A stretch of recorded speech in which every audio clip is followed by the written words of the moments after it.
용서할 수 없는 자를 용서하고 사랑할 수 없는 자를 사랑하는 것이 하나님의 사람들입니다. 예수 그리스도를 믿는 크리스찬들의 삶입니다.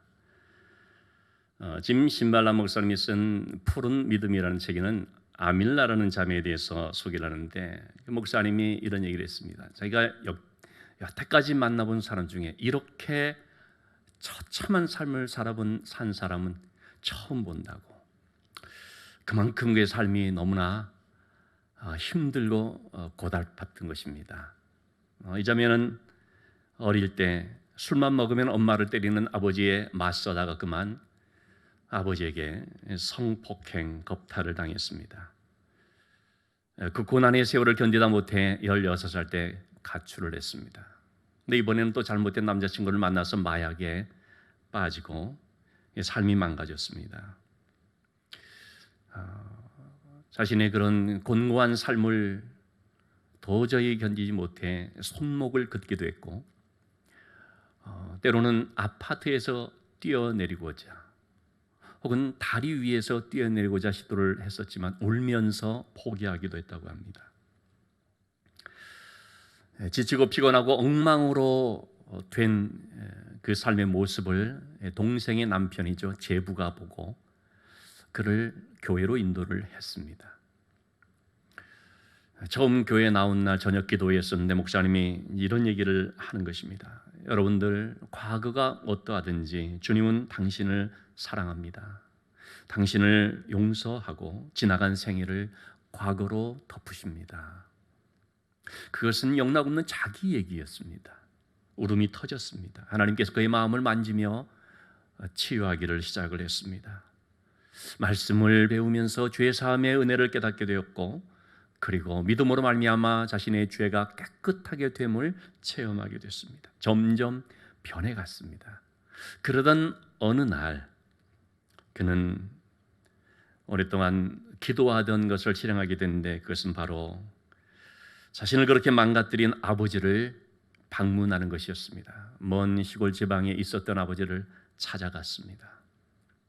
갑작스러운 방문에 그 아버지가 놀랐겠죠. 오늘 그 내용을 주보에 이제 좀 실었습니다만 진지하게 얘기를 시작을 했습니다. 아버지에게 꼭 할 말이 있습니다. 제가 어렸을 때 그 끔찍한 일을 저는 지금도 잊지를 못합니다. 견디기 어려운 세월이었습니다. 아버지를 증오했습니다.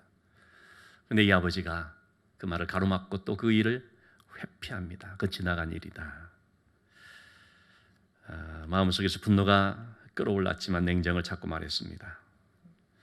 그러나 반드시 얘기를 해야 됩니다. 저는 너무 깊은 상처를 받았었고 그걸로 인하여서 아버지를 미워하고 증오하고 죽이려고 했습니다. 그런데 저는 주님을 만났습니다. 하나님의 은혜로 저의 이 힘들었던 일들을 잊을 수 있었습니다. 하나님께서 내 삶을 바꿔주셨습니다. 이전까지는 악몽에 시달리는 삶이었지만 그러나 하나님께서의 마음을 치료해 주셨습니다. 그래서 저는 아버지를 미워하지 않습니다. 아버지를 용서합니다. 아버지를 사랑합니다. 그 아버지는 끝내 이 딸에게 사과하지 않았습니다. 참 그 모습에 실망스럽긴 했지만 그러나 옳은 일을 했기 때문에 그는 평안한 마음으로 돌아올 수 있었다고 말합니다. 여러분, 이 자매가 그럴 수 있었던 이유는 무엇 때문입니까? 자신이 받은 죄사함의 은혜가 너무나 컸기 때문입니다. 죄사함의 은혜라고 하는 이 말씀을 단지 교리적으로만 알게 되면은요, 그의 삶에는 아무런 감동이 없습니다. 아무런 변화가 없습니다. 여전히 죄 가운데 살게 됩니다. 은혜라고 하는 것을 값싼 은혜로 치부해버리는 것이죠. 그런데 이 죄사함의 말씀을 나에게 주시는 진짜 은혜로 믿고 영접하는 사람들에게는 삶의 변화가 시작이 됩니다. 그야말로 은혜가 시작이 되는 것입니다. 오늘 본문의 말씀은 이 죄 사함에 대한 말씀입니다. 지난주는 맥주 감사절이었기 때문에 다른 본문을 택했는데 그 지난주 우리가 이 마가복음 2장의 말씀 앞부분을 살펴봤습니다. 몸이 말라버린 이 중풍병자를 친구들이 데리고 침상째 메고 주님께로 왔습니다. 사람들이 너무나 많이 운집해 있어서 주님이 계신 곳에 들어갈 수가 없었기 때문에 이 중풍병자를 메고 지붕으로 올라가서 지붕을 뜯고 주님이 계신 곳으로 달아 내렸지요. 그때 주님께서 그들이 무엇을 보았다고 했습니까? 믿음을 보았다고 했습니다. 그리고 주님 이렇게 말씀하셨죠. 5절 말씀입니다. 내 죄 사함을 받았느니라. 여러분, 이들은 병고침을 받으러 온 사람들 아닙니까? 근데 병고침에 대한 얘기는 전혀 없고 죄 사함에 대한 말씀을 하고 있습니다. 왜 그렇겠습니까? 육신의 질병보다 더 근본적인 치유를 주시기를 원한다는 말씀입니다. 여기서 우리는 주님께서 보시는 것은 믿음이고 주님의 관심은 근원적인 치유에 있다는 사실을 알게 됩니다. 인간에게 있어서 가장 근본 문제는 뭡니까? 죄 문제입니다. 아무리 우리가 병고침을 받았다고 할지라도 혹은 우리의 삶에 있어서 어떤 다른 좀 괜찮은 것들이 있다고 할지라도요, 이 죄 문제가 해결되지 않으면 의미가 없습니다. 병을 낫는다고 해서 생명을 얻는 것은 아닙니다. 그건 단지 병이 나은 것뿐입니다. 그래서 삶의 질은 조금 나아질지 모르지만 삶이 변하는 것은 아닙니다. 새 삶의 시작은 죄 사함을 받음으로부터만 되는 것입니다. 주님이 이 땅에 오신 목적이 뭡니까? 그리고 십자가를 지신 이유가 무엇 때문입니까? 바로 이 죄 사함의 문제를 해결하시기 위해서입니다. 때문에 주님은 오늘 이 본문의 사건 속에서 가장 먼저 이 죄 사함을 선포하신 것입니다. 이것이 우선이라고 하는 뜻이지요. 자, 그런데 거기에는 주님의 말씀에 은혜를 받으러 온 사람들도 있었지만 그렇지 않은 사람들도 있었습니다. 서기관들이 있었다고 했습니다. 누가복음에 보면 바리새인들이 있었다고 했습니다. 여러분, 그들은 왜 그 자리에 앉아 있었을까요? 주님의 그 주옥 같은 말씀을 하나라도 빠뜨리지 않기 위해서 꼼꼼히 받아 적으려고 있는 것이겠습니까? 그렇지가 않죠. 반대로 주님이 어떤 말을 하는가, 혹 흠잡을 것이 없나, 꼬투리 잡을 것이 없나, 그걸 체크하기 위해서 주님이 하시는 그 말씀을 일일이 자기들의 수첩에 기록을 하고 있었을지 모르겠습니다.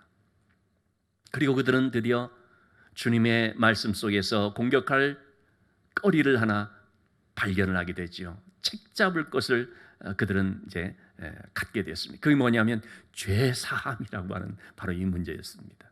그래서 그들은 마음속으로 생각을 하는 것입니다. 7절 말씀에 이건 신성모독이다. 하나님 한 분 외에는 누가 죄를 사할 수 있느냐. 여러분, 이들은 주님이 그리스도 되심을, 하나님의 아들 되심을 인정하지 않는 것이지요.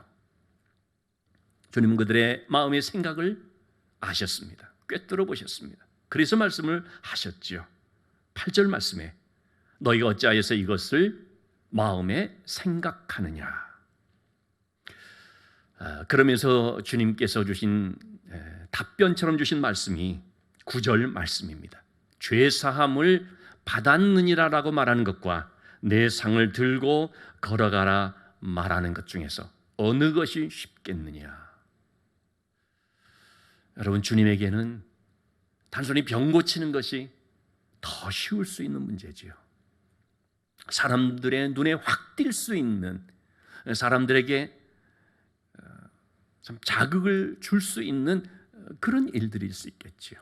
그런데 주님은 그것보다 먼저 죄 사함의 얘기를 한 것입니다. 여러분, 병 고침은요, 사람들도 합니다. 기적인가 우연인가라고 하는 리 스트로벨 목사님의 책에 어떤 한 사건을 소개를 합니다. 영국의 한 강당에 1000명이 넘게 모였습니다. 거기는 화려한 조명들이 비춰지고 올겐 반주자가 아주 사람들의 마음을 아주 감동을 줄 수 있는 복음성가 같은 그런 것을 쫙 연주를 하고, 그 무대 한복판에 데런 브라운이라고 하는 사람이 서서 자신이 손으로 이마를 건드는 자마다 막 뒤로 쓰러지는 일들이 벌어지는 것입니다. 그러고 난 뒤에 얘기를 했습니다. 뭐 어떤 병들이 고쳐졌는데 병 고침 받은 사람 나오라고. 그랬더니 사람들이 줄지어서 나옵니다. 우리가 어디선가 많이 본 듯한 그런 장면들이죠. 얼핏 보면 신유 집회 같습니다. 그런데 이 데런 브라운이라는 사람, 그는 무신론자였습니다. 주님과 아무 관계없는 사람입니다. 기도로 병 고치는 그런 거 아닙니다. 한때는 크리스찬이었었는데 동성애를 하면서 신앙을 떠나버렸습니다. 그리고 지금은 유명한 심령술사가 됐습니다. 사람들을 어떤 암시와 자기 암시죠. 그리고 또 최면으로 속여서 믿게 하는 그런데 아주 탁월한 활동을 하고 있습니다. 우리나라에도 온 것으로 알고 있습니다. 여러분, 이처럼 병고침이라는 것은 뭐 여기저기서 있을 수 있는 것입니다. 무당도 하거든요. 타 종교에도 뭐 신유 치유라는 거 있습니다. 그런데 여러분, 죄를 사하는 것은 오직 하나님만이 할 수 있는 일입니다. 사람들은 병고침에 대해서 관심을 두지만 주님이 죄 사함의 권세를 가지신 분이라는 것을 알게 하는 데 관심을 두고 있습니다. 그래서 주님은 10절 말씀에서 바로 이 말씀을 하고 있죠. 인자가 땅에서 죄를 사하는 권세가 있는 줄을 너희로 알게 하려 하노라. 이것이 주님의 관심사라는 거죠. 이것이 우리가 주님에 대해서 알기를 원한다는 말씀이에요. 여러분, 이 말씀은 주님의 자기의 정체성을 드러내시는 말씀입니다. 주님은 단지 병을 고쳐주시는 분, 주님은 단지 떡을 나누어주시는 분, 어떤 심리적인 위안을 주시는 분이 아니라 주님은 죄 사함의 권세를 가진 분이라는 사실입니다. 이 죄 사함을 받았다라는 말은요, 아무나 할 수 있는 말이 아니죠. 죄 사함의 권세를 가진 분만이 할 수 있는 말입니다. 주님은 어떻게 해서 이 죄 사함의 권세를 가진 것입니까? 그분이 바로 우리의 모든 죄를 담당해서 속죄 제물이 되심으로 십자가에서 죽으셨고, 그래서 우리의 죄 문제를 해결해 주셨기 때문입니다.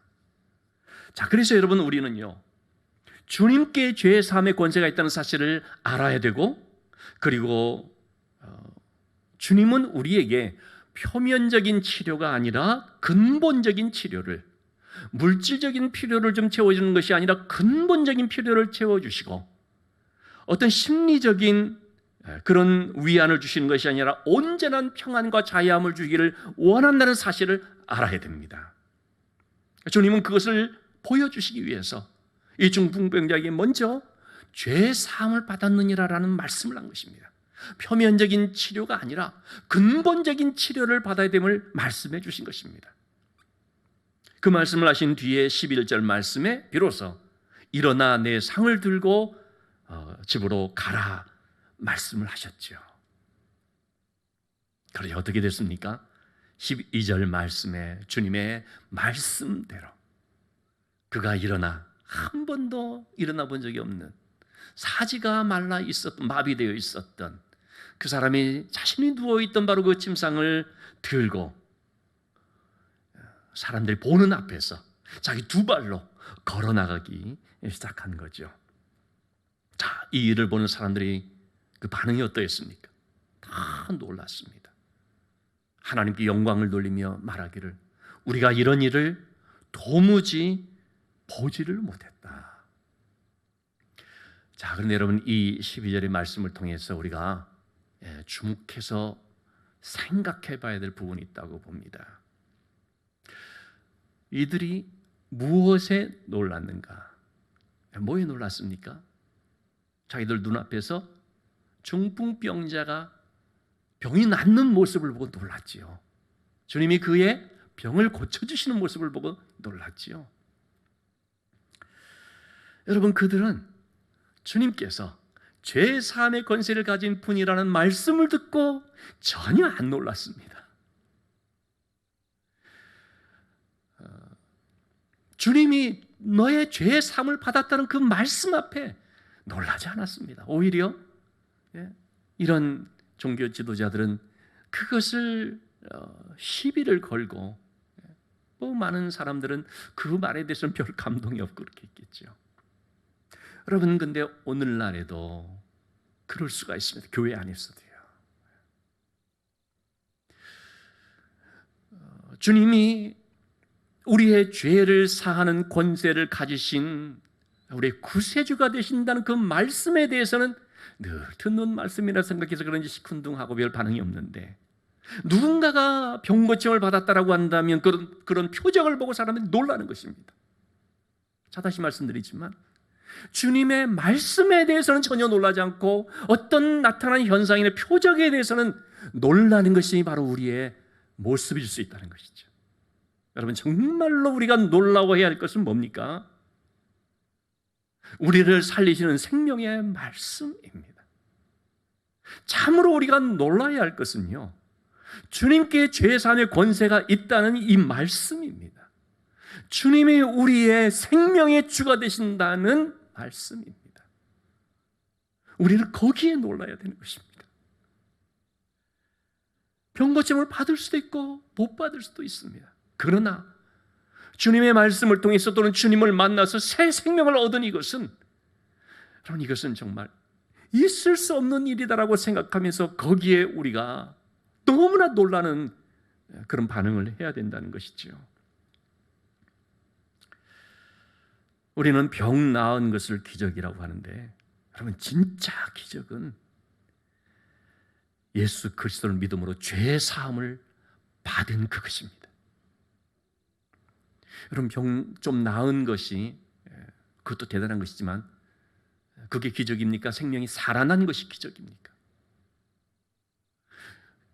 죽음에서 생명으로 옮겨지는, 죽은 자가 예수 그리스도의 은혜로 말미암아 부활의 새 생명을 가진, 이게 기적이거든요. 이게 진짜 놀라운 사건이거든요. 여러분, 우리 인생에 있어서 최고의 사건은요, 주님을 믿게 된 것입니다. 그래서 죄의 사함을 받게 된 것이고, 그래서 새 생명을 얻게 된 것입니다. 제가 가끔 말씀을 드렸지만, 저로서는 정말 잊을 수 없는 그때의 어떤 마음의 그런 감동이기 때문에 좀 말씀드리는데, 대학교 2학년 때 주님을 인격적으로 만나고 이 구원의 복음 앞에서 너무나 은혜의 감격 앞에 엎드리는 그런 체험이 있었습니다. 그리고 그 다음에 제가 대학교 3학년 때였는데요, 제가 있던 하숙집에서 내려다 보이는데 조금 높은 그런 지대에 제가 있었기 때문에 그 야경이 이렇게 보입니다. 밤에 이렇게 야경을 묵묵히 보는데, 정말 그때 그 순간을 제가 잊을 수가 없습니다. 갑자기 드는 생각이 그거였습니다. 나 같은 사람이 어떻게 예수님을 믿게 되었을까? 물론 제가 신앙의 가정에서 태어나서 신앙생활을 하고 성경도 많이 알고 그랬죠. 그렇지만 진짜 이 죄 사함의 은혜가 저에게 그렇게 깊은 감동으로 오는 이런 놀라운 일들이 어떻게 일어나게 됐을까라고 하는 것입니다. 여러분, 모태신앙으로서 신앙생활하다가 정말 주님을 인격적으로 만난다는 것은요, 그 대단한 사건입니다. 그건 진짜 놀라운 일입니다. 자기 때 주님을 만나서 고백하는 그런 경우들은 참 보면 우리가 이해가 되잖아요. 근데 이 모태신앙으로서 그렇게 한다는 것이 보니까 이게 참 특별한 하나님의 은혜 같습니다. 정말 저는 그때 그런 생각을 했던 것입니다. 같이 따지기 잘하고 아주 논리적이고 이성적인 것 가지고 믿을 수 있니 없니 그렇게 하고, 또 너무나 어렸을 때부터 신앙생활을 해왔으니까 그런 교회의 여러 가지 그런 모습들을 잘 알고 있기 때문에 진짜 쉽게 감동받지 않는 그런 스타일의 사람, 그런 나 같은 사람이 어떻게 예수 그리스도를 나의 구주로 영접하여서 죄 사함의 은혜 앞에 눈물로 감격하고 회개하고 이제는 정말 하나님 앞에서 믿음으로 살겠다고 다짐할 수 있는 이런 획기적인 사건이 일어날 수가 있는가? 이건 기적이다. 제가 그때 이 타올을 갖고 있었는데 그걸 눈물을 닦으면서 그렇게 생각했던 기억이 지금도 생생합니다. 우리 인생 속의 최고의 사건은 내가 예수 그리스도를 만나서 구원의 은혜를 영접하고 새 생명을 얻은 것입니다. 나 같은 죄인이 용서함 받아서 주 앞에 옳다함 얻음은, 여러분 그런 찬양이 우리에게 있지 않습니까? 여러분 이러한 새 생명의 은혜, 하나님께서 나 같은 죄인을 만나주시고 용서해 주셨다는 그에 대한 감격과 그로 인한 놀라움, 거룩한 두려움이 항상 우리 가운데 있어야 되는 줄로 믿습니다. 그것은 중풍병자가 병 나은 사건과 비교할 수 없는 이런 생명의 엄청난 역사이기 때문입니다. 자, 여러분 우리는 오늘 본문을 통해서 이 병자가 나은 것보다 주님이 누구신가에 대해 주목해 볼 필요가 있겠습니다. 주님이 누구신지를 바르게 안다는 것이 중요한 것입니다. 우리가 주님께 나온 것은 죄 사함을 받고 죄의 문제가 해결되기 위해서입니다. 단순히 어떤 육신의 필요를 공급받기 위해서, 당면한 어떤 문제를 해결받기 위해서 그런 것이 아닙니다. 그런데요, 우리는 이 본질적인 주님께로 나오는 것이 죄 사함 받고 생명을 얻기 위함인데 이걸 제껴두고 그냥 혹 병고침을 받는다든지 어떤 육신의 문제가 해결된다든지 하는 그것으로 만족하며 지낼 때가 있는 것을 봅니다. 여러분, 주님을 만나서 깊은 이런 죄사함의 은혜를 체험하는 것은 등한시하거나 그냥 놔둔 상태에서 내가 신앙생활한다고 한다면 그것은요, 교회만 왔다 갔다 하는 것입니다. 그런 죄사함의 문제는 놔두고서 어떤 봉사를 하고 활동을 한다는 것은 그건 앞뒤가 바뀐, 순서가 바뀐 이제 심각한 문제인 것입니다. 어쩌면 주님을 만나지 못한 것일 수도 있습니다. 왜 우리가 교회로 나옵니까? 사람 만나기 위해서가 아니라 주님 만나기 위해서입니다. 인간적인 재미나 즐거움이 아니라 주님을 만나서 그 구원의 기쁨과 감격을 통해 하나님을 예배하기 위해서입니다. 우리 청년 중에 한 형제가 있어서 글쎄 교회를 이제 안 나오던 그런 형제인데 우리 아들이 이렇게 좀 인도를 했습니다. 그래서 저는 좀 관심을 가지고 지켜보는데 열심히 교회를 나옵니다. 수요 예배도 나오고 심야기도 나오고. 그런데 보니까 사람들 만나는 게 좋아서 나오는 것 같아요. 그래서 제가 불러서 한번 얘기를 했습니다. 교회 왜 나오니? 주님을 만났니? 하고 물어봤어요. 그랬더니 그렇지 않다는 거예요. 사람들을 만나는 게 좋아서 나온다는 것입니다. 그래서 말했습니다. 그래, 그럴 수 있다. 처음엔 그럴 수 있다. 그런데 방향이 잘못되면 평생 그렇게 교회 다녀도 주님 못 만난다. 진지한 권면을 좀 했습니다. 여러분 사실 그렇습니다. 방향이 잘못되어 있으면 아무리 그 길로 오랫동안 가도 주님을 만날 수가 없습니다. 처음에는 우리가 어떤 인간적인 재미나 사람 만나는 게 좋아서 나올 수도 있지만 그러다 보면 어느덧 주님 만나게 되는데 그 말은 틀린 말입니다. 방향이 잘못됐기 때문에 아무리 그렇게 가도 안 됩니다. 처음부터 주님을 만나는 게 목적이 돼야 됩니다. 그래서 제가 그 형제에게 권면을 했습니다. 교회면은 가장 먼저 이 기도부터 해라. 주님을 만나기를 원합니다. 주님 저를 만나주세요. 인격적으로 주님을 만날 수 있게 해주세요. 기도하도록 권면을 했고 또 그렇게 하겠다고 얘기를 했습니다만, 여러분 정말 우리가 주님을 만나서 죄 사함의 은혜를 입는 것이 가장 본질적인 것임을 늘 잊지 말아야 되겠습니다. 주님을 만날 때만이, 그 죄 사함의 권세를 가지신 주님을 통해서만이 우리가 새 생명을 얻을 수가 있습니다. 누워있던 자가 일어나서 자기 침상을 들고 나가듯이 패배의식과 열등감과 비교의식 가운데 무력하게 있던 자가 떨치고 일어나서 생명의 그런 활력을 얻고 도전적인 인생을 살 수 있게 되는 것입니다. 그 모든 것들은 죄 사함의 은혜로부터 시작이 되는 것이죠. 오늘 우리 교회가 29주년 창립 주일을 맞이했습니다. 교회가 존재하는 목적이 무엇일까요? 하나님께서 우리 교회를 이곳에 세워 주셨다면 그 이유가 무엇 때문일까요? 짤막하게 저는 두 단어로 좀 요약을 하고 설명을 드리고 싶습니다.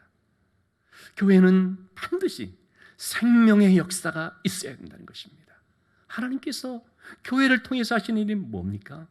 주님을 만나서 새 생명을 갖게 하는 것입니다. 삶이 변화된다라고 우리가 표현하는데 그 죄 사함의 은혜를 통하여서 참된 생명을 갖는 것, 이것이 바로 교회가 존재하는 이유이죠. 또 우리는 그것을 위해서 기도해야 되는 것이죠. 또 교회 존재의 이유는 뭡니까? 바로 이 복음을 아직 알지 못하는 사람들에게 전하여서 그들의 생명을 구원하는 것입니다. 복음 전도, 영혼 구원의 이 사명을 잘 감당하는 것입니다. 그래서 교회 안에는 생명의 역사가 충만해야 되고 사명을 힘써 감당하는 그런 사역이 이루어져야 된다는 거죠. 지난 금요 심야 기도회 때 이민교 선교사님의 간증을 함께 나누었습니다. 이분은 지금 북한에서 7년째 북한 농아인 축구팀을 맡아서 감독으로 있습니다. 근데 이분의 그 스토리가 굉장히 참 드라마틱합니다. 언제 한번 제가 소개를 해드린 적이 있습니다만 이분은 원래 집안이 원불교 집안인데다가 원불교 쪽의 대학을 나와서 원불교 법사가 되는 코스를 밟았습니다. 이게 일종의 원불교 전도사처럼 그는 소록도라고 하는 그 어떤 곳보다 가장 좀 비참한 가운데 사람들이 살고 있다고 생각되는 그 소록도라는 곳에서 섬기겠다고 했습니다. 7년을 거기에서 소록도에는 나환자들이 살거든요. 나환자들을 섬기는데 그 중에서도 맹인된 나환자들을 그렇게 지극정성으로 섬겼다는 것입니다. 그렇게 얘기를 합니다. 당신들이 지금 전생에 죄가 많아서 지금 이렇게 고생을 하며 살아가지만 부처님 말씀 잘 들어서 가르침을 받으면 다음 생에는 건강하게 태어날 것입니다. 진심을 다해서 포교를 했습니다. 얼마나 그 나환자들을 섬기려고 힘썼느냐면요, 자기도 그 나환자들 같은 처지가 되기 위해서 그들의 그 침 속에 균이 있다고 침을 핥아먹을 정도로 그렇게까지 했다는 거죠. 그런데 그런 어떤 열심 때문에 그랬는지 이 나환자분들이 그를 불쌍히 여긴 것입니다. 그래서 이 원불교의 법사가 된 이 사람을 위해서 그렇게 간절히 기도를 했던 것 같아요. 그래서 하나님이 그에게 역사를 내셨습니다. 어느 날 새벽 예불을 법당에 사는데 목탁을 두드리면서 연불을 외웠겠죠. 그런데 자기의 입술에 정말 난데없는 어떤 한 곡조가 흘러나온 것입니다. 그것은 하도 장례식장에 많이 다니면서 들었던 며칠 후 요단강 건너가 만나리, 그런 찬양이었습니다. 깜짝 놀랐는데 그리고 위에 자기 입술에서 방언이 터졌다는 것입니다. 그래서 그 다음부터 성경을 보기 시작하는데 원불교 그런 그 법사들이 있기 때문에 몰래 숨어서 성경을 보다가 들켜가지고 두들겨 맞기도 하고 본격적으로 이제 그곳을 떠나서 이제 주님을 믿어야겠다 생각을 하고 그리고 이제 말씀을 통해서 주님을 영접하게 됩니다. 죄사함의 은혜를 입게 되었습니다. 그 감격이 너무나 커서 주님의 종으로 살겠다고 신학을 하고 목사님이 되어서 그래서 지금 참 귀한 사역을 감당을 하고 있습니다. 이분이 주님께로부터 죄사함의 은혜를 받고 난 뒤 주님이 나에게 주셨다는 두 가지가 있다는 것을 고백합니다. 그것은 생명과 사명이라고 하는 그 말로서 그 단어로서 말합니다. 요한복음 3장 16절 말씀을 통해서 하나님이 세상을 이처럼 사랑하사 독생자를 주셨으니 이는 그를 믿는 자마다 멸망하지 않고 영생을 얻게 하려 하심이라. 이 말씀을 통해 하나님께서 자신에게 생명을 주셨음을 깊이 깨닫는 것입니다. 하나님 나에게 생명을 주셨다. 그리고 또 한 가지의 말씀인데 요한 1서 3장 16절을 통해서 우리도 형제를 위하여 목숨을 버리는 것이 마땅하지 않는가. 이 말씀을 통해 바로 내가 복음을 알지 못하는 사람들을 섬기도록 하나님께서 사명을 주셨다는 사실을 깨닫는 것입니다. 여러분, 이것은 우리에게도 동일한 거 아니겠습니까? 하나님께서 우리에게 예수 그리스도를 통하여서 구원의 새 생명을 주셨습니다. 생명을 주셨고 이제 거기에 그냥 만족하라는 것이 아니죠. 이 생명을 받은 우리에게 하나님께서 또 주신 것이 뭡니까? 이 복음을 알지 못하는 사람에게 찾아가서 이 복음을 전하라고 하는 사명을 주신 것입니다. 여러분, 이것이 바로 우리 교회가 존재하는 이유라고 생각이 됩니다. 부부도 결혼을 해서 부부가 되면 그 가정이 어떻습니까? 새 생명이 태어나야 됩니다. 우리는 자녀가 귀찮아서 우리끼리만 살게요, 뭐 그런 경우도 있을 수 있겠지만 그것보다 생명이 태어나야 새로운 차원의 삶이 되지요. 생명이 태어나야 됩니다. 여러분, 교회도 마찬가지입니다. 우리 교회가 우리 이대로 좋사오니 뭐 우리 아는 사람끼리 이렇게 잘 지내고, 그것은 건강한 교회 모습이 아니죠. 정말 생명 있는 교회라면 그곳에 어떤 역사가 있어야 됩니까? 계속적으로 예수 믿고 구원받는 생명의 역사가 활기차게 일어나야 되는 것입니다. 저는 개인적으로 뼈아프게 생각하는 것이 바로 이런 부분에 있어서 과연 우리 교회가 어떤가, 제가 어떤 이렇게 사역을 잘 감당하고 있는가라는 부분에 참 죄송합니다. 그래서 늘 그러고 놓고서 기도하는 것입니다. 하나님, 정말 우리 교회 안에서 새로운 생명의 역사가 있게 해달라고. 기존의 교회를 다녔던 분들이 수평 이동에 와서, 물론 그것도 괜찮지만 그것보다도 정말 이 교회를 통해서 복음을 전혀 알지 못하였던, 주님을 알지 못했던 사람이 이전에 와서 말씀을 듣고 변화되어 생명을 얻는 그런 역사가 일어날 수 있게 해달라고, 그런 분들로 인하여서 예배가 뜨겁고 감격적인 예배가 될 수 있게 해달라고 그런 기도를 하는 것이죠. 또 우리에게는 하나님께서 그를 위해 강조하시는 사명이 있지요. 때문에 나가서 우리가 힘써 복음 전하는 사명을 감당해야 된다는 것입니다. 여러분, 교회가 참 많은 일들을 할 수가 있죠. 우리 교회도 많은 선한 일을 합니다. 선한 이웃이라고 하는 뜻에서 설린 교회이기 때문에 정말 많은 이웃을 섬기며 힘들고 어려운 형편에 있는 사람들을 돕는 일들을 우리가 많이 하고자 합니다. 이번에도 취약계층의 그런 장애인 가정 10가정을 100만 원씩 1000만 원 지원을 했습니다. 근데 여러분, 이러한 일들을 하는 이유가 무엇 때문입니까? 한 영혼을 얻기 위해서입니다. 그 한 가정의 한 생명에게 복음이 전해지기 위해서입니다. 단순히 뭐 우리 이름을 알리고 어떤 선한 일을 했다는 자기 만족, 이런 차원이 아니고, 할 수만 있으면 그 어떤 것을 통해서든지 간에 한 영혼이 주님을 만나서 생명을 얻기를 원하는, 구원의 역사가 이루어지기를 원하는 그 마음, 그로 인하여서 하는 것이지요. 여러분, 그래서 우리 교회가 날마다 구원받는 사람들로 기뻐하며 생명의 역사가 활기찬 교회가 될 수 있도록 기도해 주시고요. 그리고 또한 우리 모두 다 중풍병자의 친구들처럼 들 것을 가지고 나가서, 믿음의 들 것을 가지고 나가서 이 시대 영적 중풍병자도 같은 불신 영혼들을 찾아가 저들을 주님께로 데려오기 위해서 힘쓰는 사명을 감당하는 교회가 될 수 있도록 계속 기도해 주시기를 바랍니다. 이러한 생명력 있는 교회, 사명을 감당하는 교회가 되므로 하나님께서 기뻐하시는 믿음의 공동체가 될 수 있기를 주님의 이름으로 축원합니다.